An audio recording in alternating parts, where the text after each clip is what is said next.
Good morning students. Today we will discuss about input output devices. तो आपको काफ़ी सारे इनपुट आउटपुट डिवाइसेस के बारे में मैं इंफॉर्मेशन दे चुकी हूँ. आपने इनपुट डिवाइसेस जो हैं उसका पूरे लेक्चर पढ़ लिए होंगे और उनमें अलग अलग तरह के इनपुट डिवाइसेस जो हैं मैंने डिस्कस किए हुए हैं. तो इनपुट डिवाइसेस हमारा क्या है? The device which are used to enter the input in a computer are known as input devices. Input devices are actually electromechanical devices. Electromechanical means mechanical something which works by hand or you can say by movement, and electro which works with the help of electricity. तो movements से काम होता है, hand की movement है या हमारे, और प्लस जो है आपका इलेक्ट्रिसिटी जो है उसको यूज़ होती है कैप्चर करने के लिए. तो आपका अलग अलग कैटेगरी में we can classified it into different categories all these input devices depending on the mode of taking input. The first is keyboard. It is the most basic and most commonly used input device, and second category is point and draw. Like our mouse, आप mouse के अंदर movement करते हो और उससे आपका जो है ये आपका पॉइंट आउट आप करते हो और पॉइंटर से वो जो कैप्चर करता है पोजीशन उसके बेस पे आपकी एक्शन जो है वो परफॉर्म होती है. Third is data scanning devices. Data scanning devices आपके क्या होते हैं?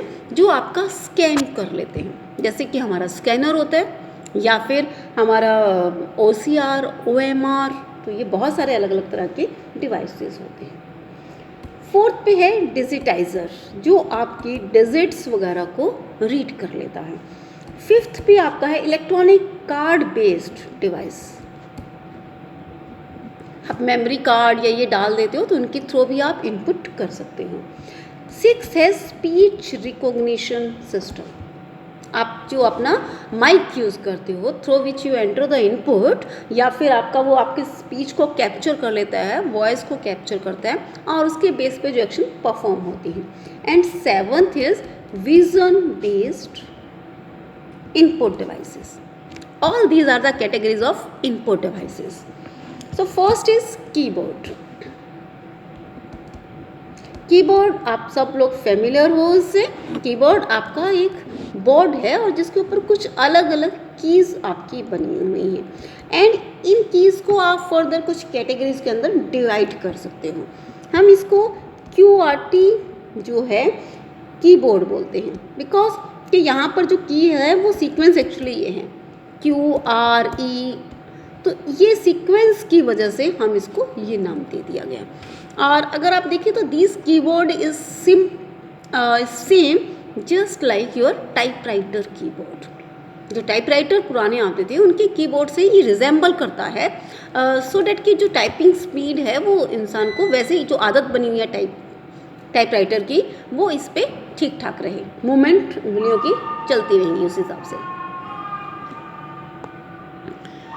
सो नेक्स्ट थिंग इज यहाँ पर कीज कौन कौन सी है? We have different types of. So ये different types of keywords actually इसके अंदर कुछ फंक्शन कीज होती हैं. ये फंक्शन कीज होती है, जब आप इन पे प्रेस करते हो तो ये अपने मोस्टली प्री डिफाइंड जो इनके फंक्शंस हैं वो परफॉर्म करती है. जैसे मोस्टली F1 की जो होती है वो आपकी यूज़ होती है हेल्प के लिए. जब आपको हेल्प चाहिए होती है तो आप F1 प्रेस कर दीजिए. इसमें आपके अलग अलग तरह की ये F1 से लेके F12 तक फंक्शन कीज़ हैं. उसके अलावा हमारे पास यहाँ डिजिट्स के लिए हैं 0 से लेके अप टू 9 तक. फिर हमारे पास ABCD की कीज़ हैं, यानी ये न्यूमेरिक, ये alphabet. Then arrows movement keys हैं. आपको आगे पीछे करना है तो आप वो कर सकते हो.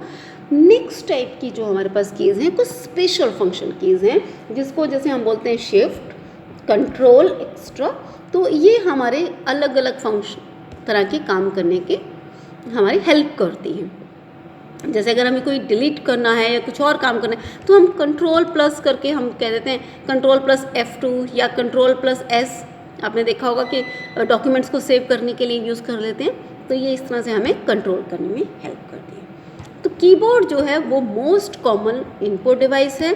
इसके थ्रू हम हर तरह के इनपुट दे सकते हैं, यानी हम एरोज़ की की से आगे पीछे मूवमेंट कर सकते हैं, तो पर्टिकुलर लोकेशन भी सिलेक्ट कर सकते हैं, हम डिजिट्स भी दे सकते हैं, हम अल्फ़ाबेट्स भी दे सकते हैं। तो और ये एक ऐसा इनपुट डिवाइस है जो हर कीबोर्ड के साथ, हर लैपटॉप के साथ या मोबाइल के साथ इसकी ज़रूरत होती है। नेक्स्ट कैटेगरी हमारी थी पॉइंट एंड ड्रॉ कैटेगरी। इसके अंदर हमारा कॉमनली यूज्ड है माउस। माउस भी आज की डेट में ऐसा है कि वो हर कंप्यूटर के साथ, लैपटॉप के साथ आपको ज़रूर मिलता है। माउस का बेनिफिट क्या है? माउस से आप अपने एरो की जो मूवमेंट है उसको कंट्रोल कर सकते हो और आप उस कंट्रोल करके उस एरो की मूवमेंट को किसी लोकेशन पे ले जाके उसको सिलेक्ट कर सकते हो। तो माउस आपका बेसिकली यूज़ होता है ग्राफिकल यूज़र इंटरफेस के अंदर, जहाँ हमारा environment belongs to graphical user interface. Graphical user interface is basically about the icons, or you can say pictures. These icons are the small pictures to represent a particular item or action on the screen. So जहाँ हम pictures use करते हैं to give the commands, उस environment को हम graphical user interface बोलते हैं। Keyboard जो है वो आपका सपोर्ट करता है CUI को, कैरेक्टर यूज़र इंटरफेस, क्योंकि वहाँ पर हम कैरेक्टर एंटर करते हैं, मतलब alphabets are also just like alphabets and then 0 1 3, तो यहाँ हम नम वैल्यूज़ देते हैं, but here we select the icons और you can say the pictures, and by selecting the icons we initiate particular action. उस आइकन के साथ जो भी एक्शन एसोसिएटेड होती है वही एक्शन आपकी एग्जीक्यूट हो जाती है। तो ये आपका बेनिफिट क्या है GUI का? GUI एक्चुअली कोई ज़रूरी नहीं है कि जो यूज़ कर रहा है सिस्टम को वो कोई बहुत ही कंप्यूटर स्पेसिफिक बंदा हो, यानी नॉर्मल पर्सन भी GUI के बाद ईजिली आपके कंप्यूटर को यूज़ कर सकता है। ये यूज़र फ्रेंडली है ज़्यादा, क्योंकि कीबोर्ड के केस में जहाँ कैरेक्टर यूज़र इंटरफेस होता है वहाँ हमें कमांड्स याद रखनी पड़ती हैं। GUI में हमें कमांड्स याद नहीं रखनी पड़ती, हम सिर्फ पिक्चर देख सकते हैं and we can select the picture and then we can initiate any action. तो यहाँ एक तो हमारे पास माउस है। नेक्स्ट हमारे पास जो बहुत इम्पोर्टेंस रखता है वो एक जॉयस्टिक है, input device. Joystick you have seen it while playing some video games and extra. So it is a stick on a platform.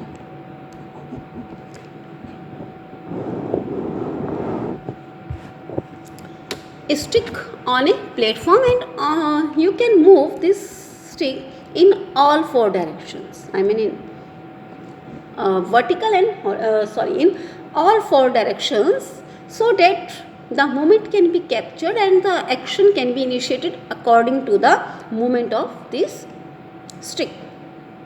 So joystick normally हमारा गेम्स में यूज़ हो जाता है, इसके अलावा ये फ्लाइट सिमुलेटर्स में यूज़ होता है, या फिर ट्रेनिंग वगैरह कहीं दे रहे हो।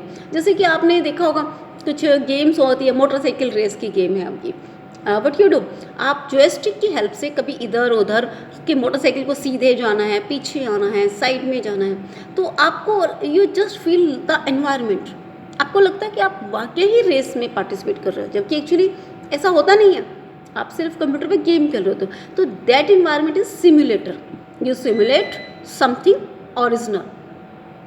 तो जॉयस्टिक जो है ऐसे जगह पे हेल्प करता है। जैसे जो ट्रेनर पायलट्स होते हैं, पहले दिन ही उनको आप एकदम से प्लेन उड़ाना नहीं सिखा सकते एक्चुअली में प्लेन में बैठा कर, तो बेटर कि आप एक सिमुलेटर, एक इन्वायरमेंट उनको प्रोवाइड कर देते हो।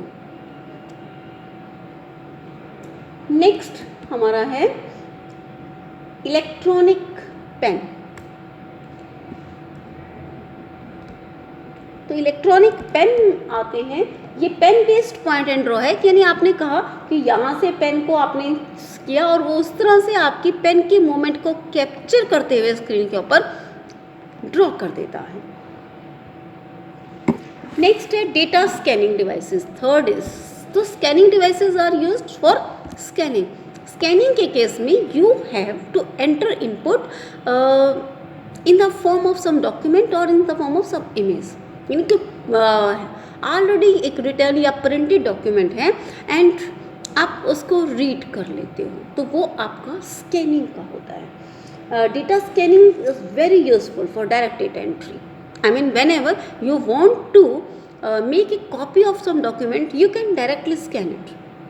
आपको दोबारा से लिखने की या करने की जरूरत नहीं है, you just can enter by reading और you can say by scanning. Scanning means it's just like taking picture, तो आप उसकी पिक्चर ले सकते हो, तो आप किसी इमेज का भी ले सकते हो, आप कोई हैंड रिटन डॉक्यूमेंट है उसका भी स्कैन कर सकते हो, और आप कोई कंप्यूटर की प्रिंट आउट्स कोई है मान लीजिए आपके पास और आपको उसको डॉक्यूमेंट्स को भेजना है तो आप उसको भी स्कैन कर सकते हो। स्कैनर हमारे कई तरह के हैं, we have different type of scanners, they actually translate paper document into electronic format and the different type of scanners are, one is flatbed. आपने देखा होगा जो नॉर्मली स्कैनर्स आते हैं वो आपके फ्लैट बेड्स होते हैं, इसमें यहाँ पर आप ऊपर वाला जब इसका कवर हटा देते हो तो नीचे एक फ्लैट सरफेस है, आप इस फ्लैट सरफेस के ऊपर अपना पेपर रख देते हो और उसके बाद इस कवर को बंद कर देते हो। लाइट बीम्स की हेल्प से आपका जो है डॉक्यूमेंट स्कैन हो जाता है। तो a flat bed scanner is just like a copier machine and it has a box, in this box you can place your document and then a light source which is below this bed which is used to scan the document or image.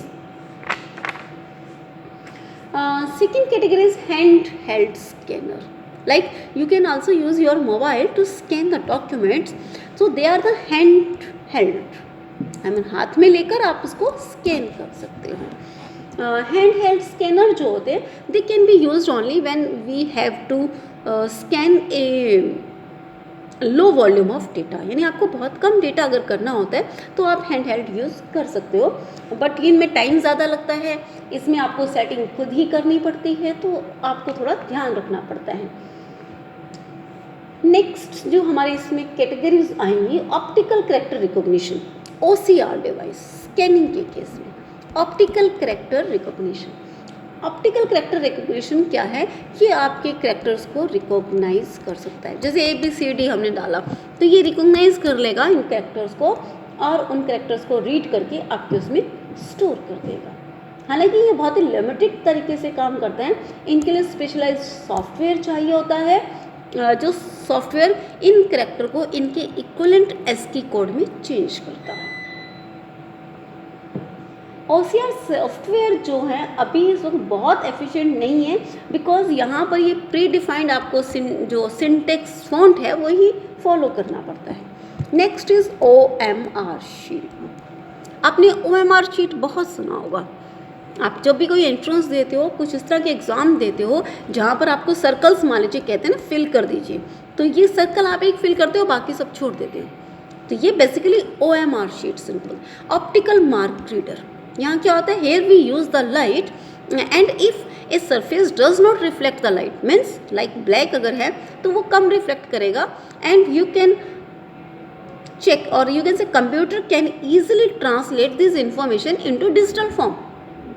सो यहाँ पर इसकी help से वो आपके बहुत सारे papers जो हैं इकट्ठे चेक हो जाते हैं, मतलब बहुत जल्दी चेक हो जाता है पूरा का पूरा बैच, टाइम बहुत कम लगता है। तो OMR sheet basically optical mark reader है और ये मार्क जो आपके पेंसिल या पेन से बने होते हैं, ज़्यादातर हम ब्लैक कलर कोशिश करते हैं यूज़ करने का। उसका रीज़न भी है कि ब्लैक जो होता है वो लीस्ट लाइट रिफ्लेक्ट करेगा, तो उससे आपका सपोज ये वाले पे लाइट जाएगी तो लाइट बहुत ज़्यादा रिफ्लेक्ट होगी, लेकिन ब्लैक है वो आपका लाइट रिफ्लेक्ट नहीं कर पाएगा, तो ईजिली डिस्टिंग्विश कर देगा कि आपने कौन सा सिलेक्ट किया हुआ है। तो ये हमारे पेपर चेकिंग के केस में इस तरह की जो पर्टिकुलर तरीके से जहाँ हम ऑब्जेक्टिव टाइप यूज़ करते हैं वहाँ यूज़ हो जाता है। नेक्स्ट है bar code readed. Next category bar code reader. आप सब लोगों ने देखा होगा आजकल आप मॉल वगैरह में शॉपिंग करना चाहते हो, कुछ भी, ज़्यादातर चीज़ों के ऊपर कुछ इस तरह से की लाइन बनी होती है। तो these lines are known as barcode and these lines have different spacing between them and they also are different you can say width, although length is always same, but they can have different width and different space between them. So data can be easily get by reading these lines. होता क्या कि ये lines जो है इसको हम study करके हम बता सकते हैं कि किसके ये यूज़ होते हैं हमारे यूपीसी यूनिवर्सल प्रोडक्ट कोड में ये ज़्यादातर यूज़ होती हैं। होता क्या है कि we have a database in the backup, you can say in database आपका एक स्टोर होगा आपके कंप्यूटर में या जहाँ से इनपुट दी जाएगी, और ये जब बार कोड रीड होंगे तो वो बेसिकली उस डाटाबेस कहाँ स्टोर है उसकी इन्फॉर्मेशन होगी, तो वो डाटाबेस में जाके उसकी इन्फॉर्मेशन को सर्च कर सकता है। तो इसीलिए जो आपकी मॉल वगैरह शॉप्स हैं वो इन बार कोड्स को रीड करती है और इन बार कोड के अकॉर्डिंगली उसका रेट, उसका वेट और कोई इन्फॉर्मेशन जो है वो स्टोर होती है और वो इन्फॉर्मेशन आपकी डिस्प्ले हो जाती है कंप्यूटर पे और उससे आपकी बिल करने में उनको हेल्प मिलता है। नेक्स्ट है MICR, magnetic ink character reader. It's very important input because MICR devices are used in bank के अंदर बहुत ज़्यादा यूज़ करते हैं and they are use to process the cheque. आपको पता है बैंक के अंदर बहुत ज़्यादा चेक होते हैं, there can be fraud in cheques, यानी कोई झूठा चेक ले आया या कुछ ऐसा हुआ, तो उन सब चीज़ों से बचने के लिए बैंक में MICR यूज़ करते हैं। But MICR use special fonts like उनके 1, 2, 3 कुछ अलग से तरह के होते हैं and this particular font is known as E12D। ये जो फॉन्ट है मैग्नेटिक इंक करेक्टर, तो आप समझ सकते हो वी यूज़ मैग्नेटिक इंक है। जो इंक है जिसकी ये प्रिंट किए जाते हैं चेक के ऊपर, वो इंक मैग्नेटाइज इंक होती है, स्पेशल इंक होती है और उसकी जो कंपोजिशन है that is particular to the bank. उसको बाहर आप क्रिएट नहीं कर सकते इंक को, और इसीलिए बैंक जो है इन चेक्स को फिर इजीली प्रोसेस कर सकते हैं कि ये डुप्लीकेट चेक तो नहीं है। तो आपका जो मोस्टली अकाउंट नंबर और चेक नंबर जो होता है वो MICR कोड में स्पेशल इंक से प्रिंट किया जाता है। Next are digitisers. तो digitisers are used are input devices used to convert picture, maps, drawing into digital forms. तो ये आपका यूज़ होता है CAD में, कंप्यूटर एडेड डिज़ाइन, जहाँ हमें कंप्यूटर से कोई यूज़ करके डिज़ाइंस बनाने होते हैं। Designs can be of like bridges के डिज़ाइंस हैं, कोई इंजीनियरिंग से रिलेटेड किसी रोड का डिज़ाइन है, रोबोट्स का डिज़ाइन है, कोई मेडिकल डिवाइस का डिज़ाइन है, या कोई मैकेनिकल पार्ट्स है, जैसे आप कार का डिज़ाइनिंग करना चाहते हो, बनाना चाहते हो, तो ये वहाँ पर CAD जो है ये टेक्नोलॉजी यूज़ होती है। और डिजिटाइजर्स वही डिवाइस हैं जो इन को आपके डेटा को, इन पिक्चर्स को, इमेजेस को डिजिटल फॉर्म में चेंज करते हैं। इसके अलावा हमारे पास इलेक्ट्रॉनिक कार्ड रीडर, वो भी एक इनपुट है। इलेक्ट्रॉनिक कार्ड रीडर क्या इसका है? ATM, ठीक है ना, ऑटोमेटिक टेलर मशीन जिसको हम बोलते हैं। ATM card, you all are aware about ATM cards. तो ATM कार्ड्स में आप क्या करते हो, आप अपना कार्ड ले जाते हो, मशीन में इंसर्ट करते हो and you can get the money. Withdraw करना है या just simply you want to check your balance, तो ये आपका जो है इस तरह की जो इलेक्ट्रॉनिक कार्ड्स हैं which have some specific information, they are also input device. Now speech recognition devices, the devices which are used to recognize your speech. For example, mic जैसे यूज़ कर सकते हैं डेटा एंट्री के लिए, and in this days we have so many software which can recognize the sound, although they have very limited capabilities, but as the research is going on, the quality is also improving day by day. Next is vision input system. Vision input system, I mean like your camera, you can say digital camera. आजकल हम क्या use करते हैं, we all use digital camera. Digital camera don't use the photographic film like in, जो हमारी reel होती थी या रोल होता था, तो वो उस तरह की चीज़ें यूज़ नहीं करते हैं कि जिसके ऊपर आपकी इमेज को कैप्चर किया जाता था। Now they capture the information pixel by pixel and store it electronically in the storage device. तो यहाँ अब आपका जो है, जो आपका इमेज नज़र आती है कैमरा से, वो उस इमेज को इलेक्ट्रॉनिक फॉर्मेट में चेंज कर देता है। पहले तो हमारा रील होती थी जो फोटो सेंसिटिव मटेरियल जिसके ऊपर लगा होता था, और उस फोटो सेंसिटिव मटेरियल के हिसाब से वहाँ पर पिक्चर बन जाती थी और फिर उनको डेवलप कर लिया जाता था। बट आजकल ऐसा कुछ नहीं है, you simply click the camera and the rays और according to this the pixels value of pixel is stored in devices. So these are the some of commonly used input and output devices. And next we discuss about the output devices.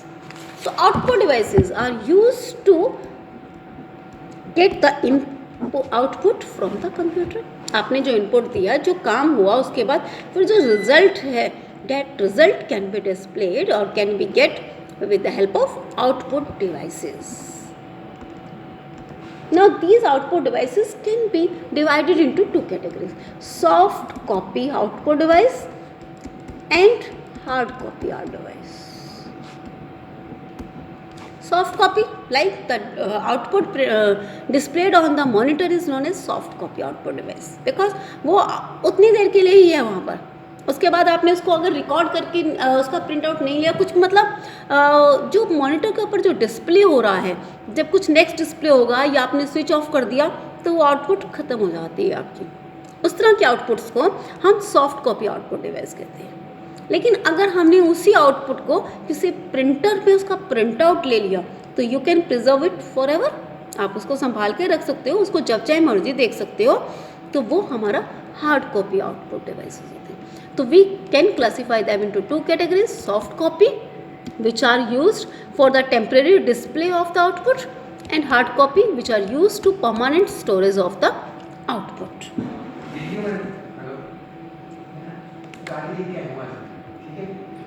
So these output devices are electromechanical devices that accepts data from a computer and translate them into a form suitable for user by the outside world.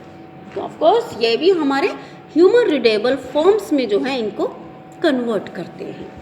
तो here we have monitors first category and they falls under the category of soft copy hardware device. तो ये सबसे popular आपके output device है। हर computer के साथ, हर mobile के साथ, लैपटॉप के साथ आपको डिस्प्ले तो होता ही होता है, क्योंकि अगर डिस्प्ले ना हो तो we can't see it directly, मतलब हमें तब कुछ भी दिखाई नहीं देगा और हम डिसाइड ही नहीं कर सकते कि जो हमने किया है उसका क्या रिजल्ट आ रहा है, क्योंकि वो बहुत टाइम बाद पता चलेगा। लेकिन मॉनिटर आपकी एक्शन का, जो भी आपने एक्शन लिया है, जो भी आपने प्रोसेस इनिशिएट किया, उसका रिजल्ट एकदम से immediately it display on the screen. तो डिस्प्ले हमारा बहुत ज़रूरी है so that we can get information about our actions. And monitors जो है वो टीवी लाइक आपके स्क्रीन है, और इन स्क्रीन आजकल इसमें भी you have different, like earlier we use CRT devices, now we use LCD, LED and you can say plasma display. So generally we use LCD flat panel monitor for computer.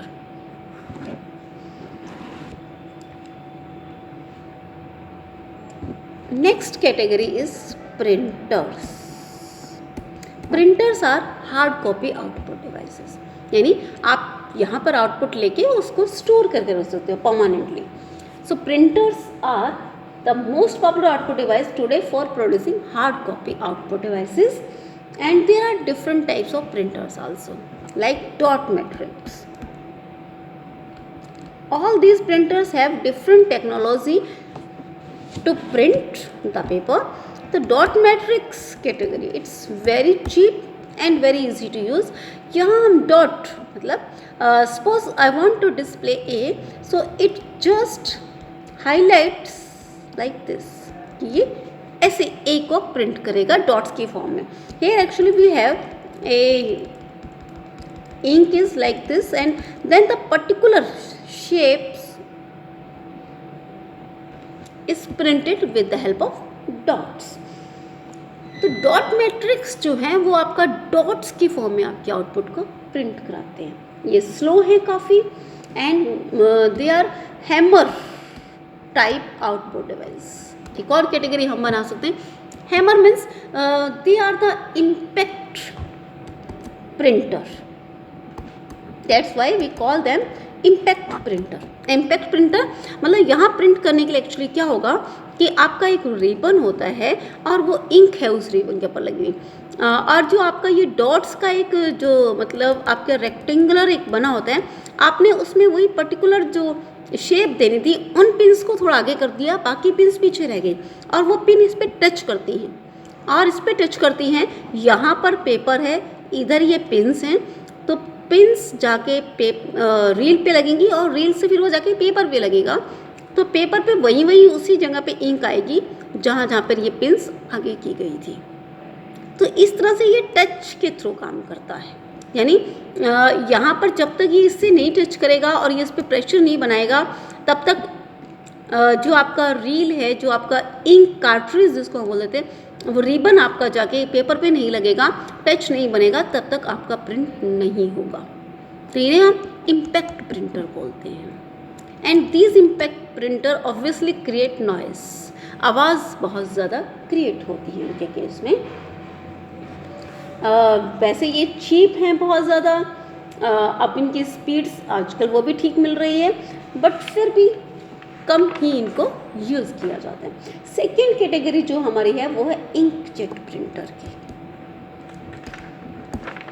Inkjet printers जो हैं वो आपका करते हैं paper के ऊपर small drops of ink spread करते हैं। जैसे कि आप क्या पेन खराब हो जाते हैं कई बार और आप झटक दो तो क्या होगा, आपकी इंक जो है पेपर में जाके गिर जाती है ना। वो ठीक है कि वो ऐसे कुछ भी जाके गिर जाती है तो वो कुछ इमेज वगैरह क्रिएट नहीं करती, बट अगर कुछ ऐसा हो सके मैकेनिज्म कि जो इंक आप फेंक रहे हो वो इंक एक पर्टिकुलर फॉर्मेट में जाकर ही गिरे, एक पर्टिकुलर शेप में ही जाकर गिरे, तो वो आपका जो स्प्रे की टेक्नोलॉजी है वो इंकजेट के साथ यूज़ किया। तभी इंकजेट, क्योंकि इंक का स्प्रे किया जाता है और वो स्प्रे जो है वो रेगुलेट कर लिया जाता है।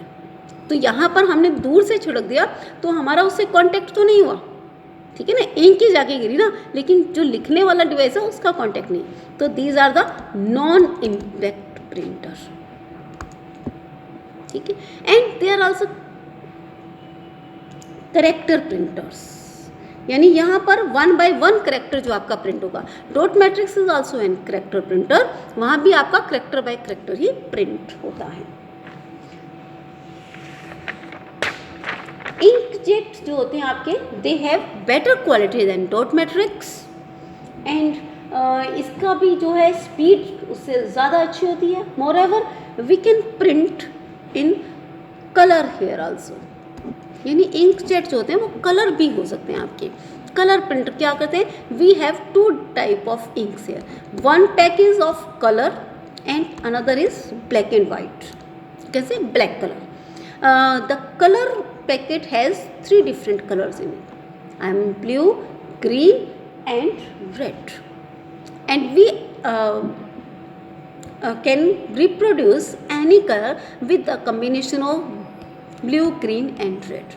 अगर आप देखें ड्राइंग में तो आप इनमें से इन कलर्स को आपस में मिला के कोई तीसरा कलर बना सकते हो। आपने देखा ही होगा कि हम कई बार 2 कलर्स को मिला लेते हैं, जैसे आपने वाइट को और आपने रेड को मिलाया तो आपको पिंक मिल जाता है। तो ऐसे कम्बिनेशन से हम कलर बना सकते हैं, और साथ में ये ब्लैक भी यूज़ कर लेता है अगर थोड़ा डार्कनेस वगैरह प्रोड्यूस करनी है तो ये आपका जो है प्रेफर किए जाते हैं अगर आपको स्पीड थोड़ा होगी, ठीक है, स्लो ज़रूर हैं बट फिर भी डॉट मैट्रिक्स से ये ज़्यादा अच्छे हैं। हाँ, डॉट मैट्रिक्स से थोड़े महंगे ज़रूर हैं। नेक्स्ट कैटेगरी हमारी आती है लेज़र प्रिंटर की। तो आप देखते हो कि आजकल हम जो मोस्टली यूज़ करते हैं वो लेज़र प्रिंटर यूज़ करते हैं। Laser printers are, first thing is page printer. वो एक इकट्ठे एक पूरा पेज जो है वो प्रिंट करा देते हैं, पहली बात। दूसरी बात, वो आपका नॉन इम्पैक्ट प्रिंटर ही है, यानी इन केस में भी आपका टच नहीं होता जाकर। यहाँ पर भी हम क्या करते हैं, हम इंक को स्प्रेड करते हैं, बट क्या होता है पूरे के पूरे पेपर के ऊपर आपका चार्ज्ड इंक हम यूज़ करते हैं। और वो चार्ज्ड इंक जो है, पहले इसके नीचे एक पेपर के नीचे एक ड्रम टाइप जैसे शेप है, और उसके ऊपर जो आपने प्रिंट करना है उसके बेस पे हम उसको चार्ज हो जाता है वो, और इधर से अपोजिटली चार्ज्ड इंक जो है वो स्प्रे की जाती है या दी जाती है। तो वो इंक जो है जो वहीं जाके टकराएगी जहाँ उसका दूसरा चार्ज मिल रहा होगा, और वो उस तरह से वहाँ जाके पूरा का पूरा जो है आपका पेपर इकट्ठे प्रिंट हो जाता है लेजर प्रिंटर में। So they can print one page at a time. They use laser beam, a multi-sided mirror and a photoconductive drum, or you can say toner. Toner are actually ink, charged ink. So laser printer produces very high quality outputs, and they can have resolution up to 1200 dots per inch, यानी आप 1 inch के अंदर 1200 dots जो है वो print हो सकती है। तो of course the quality of printing is very fine and non impact type है, so they don't produce any noise, so they are very quiet in operation and their speed is also very fast, क्योंकि एक एक page इकट्ठे कर देते हैं तो इसलिए वो फास्ट है, और प्रिंट क्वालिटी भी बहुत अच्छी होती है इनकी। Next is plotter. Plotters are the like of drum. तो यहाँ पर these plotters are generally use to print you can say graphics image, जैसे आपके मैप वगैरह होते हैं, इंजीनियरिंग जो आपका होता है सिस्टम, जो वहाँ की जो ड्राइंग्स हैं वो सब है, उनको प्रिंट आउट करने के लिए हम नॉर्मली प्लॉटर्स यूज़ करते हैं। And plotters are very useful in designing maps and you can say images. तो यहाँ पर हमारे पास ड्रम प्लॉटर्स भी हैं, फ्लैट बेड प्लॉटर्स भी हैं। And next category for output devices is projectors. आप स्क्रीन प्रोजेक्टर्स जो हैं वो यूज़ कर सकते हो।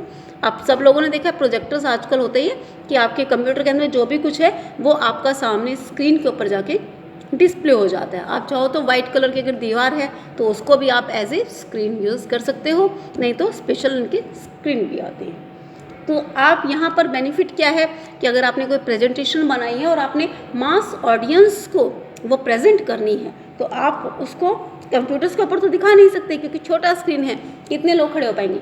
तो आप उसको सामने प्रोजेक्ट कर दीजिए दीवार के ऊपर या स्क्रीन के ऊपर, और उससे उस